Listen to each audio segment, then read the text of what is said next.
Well, ladies and gentlemen, good evening. I hope you enjoyed your dinner. It was fabulous. Thank you so much. It is my honor and privilege to stand before you tonight and in any way, shape, or form talk to you about the Red Cross. I have a tremendous passion for the Red Cross. When you hear my story, I think you know why. But when I was asked to become a board member, I was very humbled and honored to think that I could be part of and give back to, in some small way, a little bit of what this organization has done for me personally. I can remember when I was in the 4th grade, and we did book reports.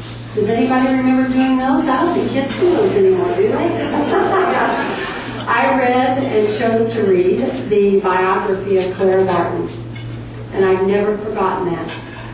She made quite an impression on me at a young age. My dad said I should have been a nurse. But I was amazed at what the dream of one woman has become. It's phenomenal to me. Oh, that we should all follow our dream in that way. And so, at the age of 7, I started having some bleeding issues, and no one seemed to be able to figure out why. I had very severe nosebleeds that were difficult to stop, and at one point brought me to a week of hospitalization with no answers and no resolve. At the age of 12, I had a tube pulled, had a tube removed, and it never stopped bleeding for about a week. And so again, I ended up at the hospital with no answers after tests. And when you're that age, you begin to get a little bit scared. You know something's wrong, but nobody seems to know what it is or why or how to fix it. So then when I was in high school, and early college years, I began to have issues again with bleeding issues, which landed me in the hospital for 3 surgeries, a year and a half apart each time, needing blood and blood transfusions. And at a very young age, I realized the value of the Red Cross because they were always there to answer my questions and assure me that the blood was available when I needed it. Mine is one of many stories, millions actually, of stories of people who the Red Cross has helped in amazing ways. Me in a very small way compared to many others. But I can tell you that in 1984, when I was pregnant with my son, my first child, who they told me I would never have, at 21, they actually did diagnose my blood disorder, they thought. They told me I had ITP, which is idiopathic thrombocytopenia, which means bleeding problem, low platelet count, but we don't know why. Figure that one out. So we deal with it. And low platelet count can cause bleeding at any time. You don't want to get cut. I learned that the hard way. You want to be a little more cautious. But at 21, when they told me what I had, they said, well, if you want to have any children, you probably better get on that because it's going to be very difficult for you. And I said, well, I have no prospect of getting married or having children anytime in the near future, so I'm not going to worry about it. I was just happy to know I didn't have leukemia because that's what they were looking at that time. But in 1984, when I was pregnant with my son, the pregnancy went very well. I was able to run throughout my pregnancy. I felt great until the night that my son was born. Now, I had a scheduled cesarean section because they believed that my disorder was very hereditary and that the possibility of my child inheriting this disorder was very great. So I chose to have a C-section because they felt that the pressure in the birth canal and the baby's skull would cause cerebral hemorrhage, brain damage, possibly death. So I chose to just eliminate that by having a C-section. But 3 weeks prior to my scheduled C-section, I went in labor. And when I arrived at the hospital, my platelet count was too low to do a C-section. and my baby was already headed into the birth canal.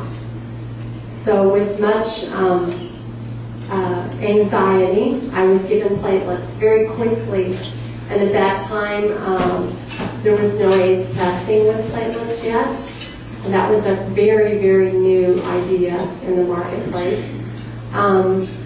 But I did receive platelets quickly and was able to have a C-section and a healthy child. And I was very grateful. Again, the Red Cross was right there. The platelets were made available very quickly. And when you need them right now. And to know and have the assurance that they're there and available is amazing. It's an amazing feeling of security.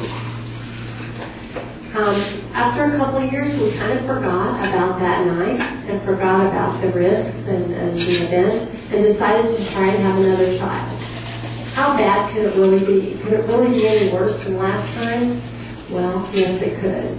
But we decided to try that. We got pregnant, and during that pregnancy, I spent every week over at St. John's with them drawing blood and my platelet count dropping pretty rapidly throughout the pregnancy. With ITT, prednisone therapy is the order of business to keep it high, to raise it, and it wasn't working. They were administering high doses of prednisone, and the platelet count was continuing to drop. So by the time I actually delivered at 35 weeks, as soon as her lungs were able to have birth, they did an amniocentesis, determined that, and the platelet donors were lined up. And again, I had emergency platelets because my amniocentesis threw me into labor. So we did it quickly again. But the Red Cross, and this really sticks in my mind, was there for me. The director in Springfield, I couldn't tell you her name now, but she called me and made a personal phone call to me because she knew that I had anxiety over the blood issue. She assured me that the two people that donated for me that day, one was a bank president, one was a nurse at St. John's, that they donated platelets all the time and they were happy to donate that particular day for my surgery. And that I need not worry or have any concern about the blood again. I can't tell you the reassurance that that gave me at that moment in my life. When you're scared, you don't know what's happening, you don't know what the end result will be. But I have two healthy children who do not have the disorder. When I was pregnant with Kristen at St. John's, they realized then that I had a different disorder, and that's why it didn't react well to the prednisone therapy. They sent blood samples to Mayo Clinic and to the University of Minnesota, and there was a doctor who'd done years of research, platelet research there, Dr. James White, who decided that I had gray platelet syndrome. Now, there are 40 documented cases in the world of gray platelet syndrome. Who would think? You know, why me? Why have something so rare that they know so little about?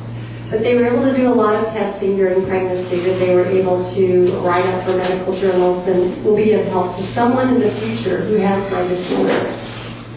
So, in result, I'm very blessed. I stand before you a very healthy woman today.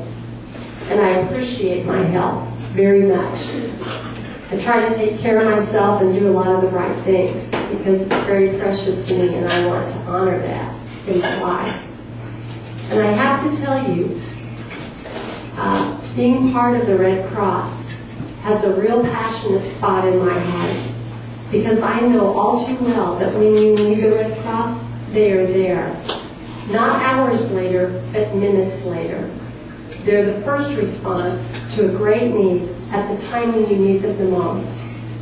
And to all of you who have given your time, your money, we appreciate you so much. For those of you who have given blood and platelets and plasma over the years, I thank you as one of many, many millions of people that you have been able to help in your way. And we appreciate it very, very much. I am very honored to be part of the Red Cross. I know you all are. And to you, the volunteers who've given your time so freely, you're giving the greatest gift you could ever give.